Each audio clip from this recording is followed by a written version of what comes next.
Here's a take that's going to make a lot of you furious. Luffy is not the main character of One Piece. I don't mean he's not the protagonist. I mean he's not the hero. Not in the way that should actually move you. Because the most heroic journey in this entire series doesn't belong to the rubber boy. It belongs to a coward, a nobody, a kid who was by every measure completely ordinary. His name is Coby, and by the end of this video, you might agree he's the real main character of One Piece. Let's go back to the very beginning, before the crew, before the legend. Two boys on a pirate ship.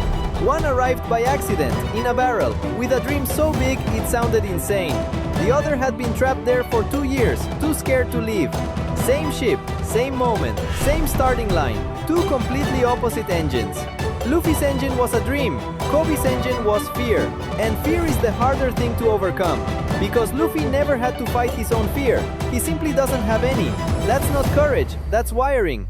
Coby was afraid of everything, and he had every reason to be.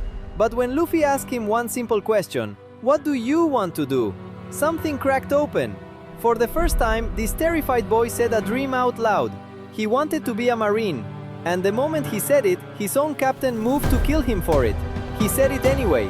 That's the first brave thing anyone does in One Piece. And it isn't Luffy. Now here's where people get uncomfortable. Let's talk about how special Luffy actually is.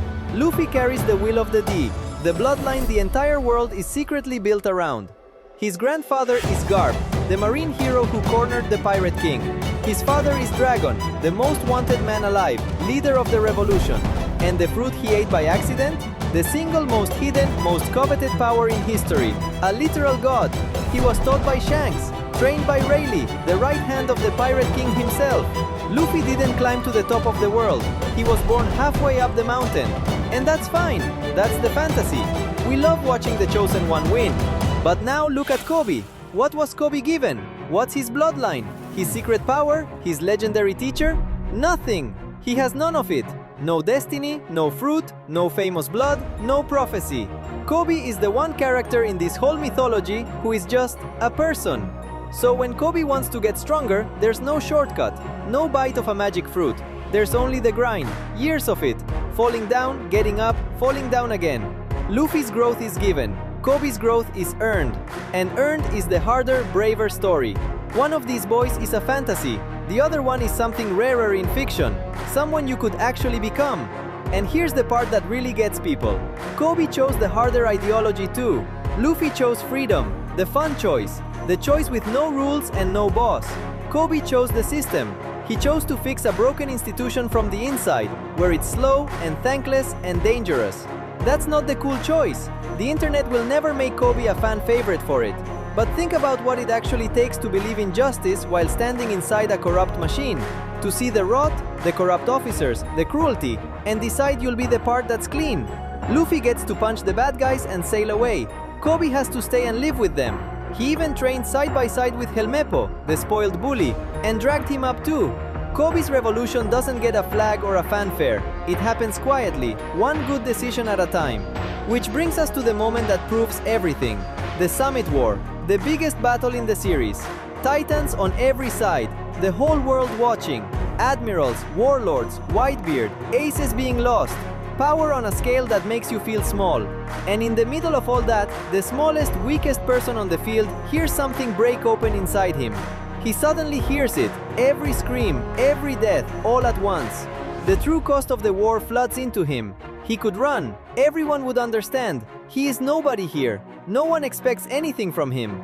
Instead, this terrified boy walks forward, into the path of the deadliest admiral alive. And he screams at an entire war to stop, that the soldiers are dying for nothing, that it has to end. Unarmed, outmatched, knowing exactly what happens to a marine who defies Akainu. And the admiral moves to kill him for it. Coby doesn't flinch. He's made peace with dying for this. Stop and sit with that.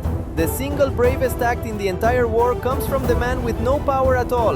Not the admirals, not Whitebeard, not even Luffy. Coby. And the war actually stops, because Shanks arrives in that exact moment to protect the boy who dared to speak. The same man who started Luffy's story steps in to save Coby's. The two journeys touch, and Coby earns his place in it. So let me ask the real question. What is a main character actually? If it's the strongest, the most faded, the one the world bends around, sure, that's Luffy. But if a hero is someone who has every reason to quit and chooses courage anyway, that was never Luffy. Luffy can't show us courage. He was born without fear.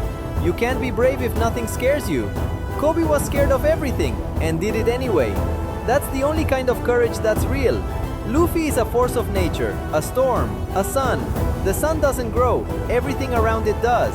Coby is the one thing Luffy can never be. He's us, the ordinary person choosing to be more.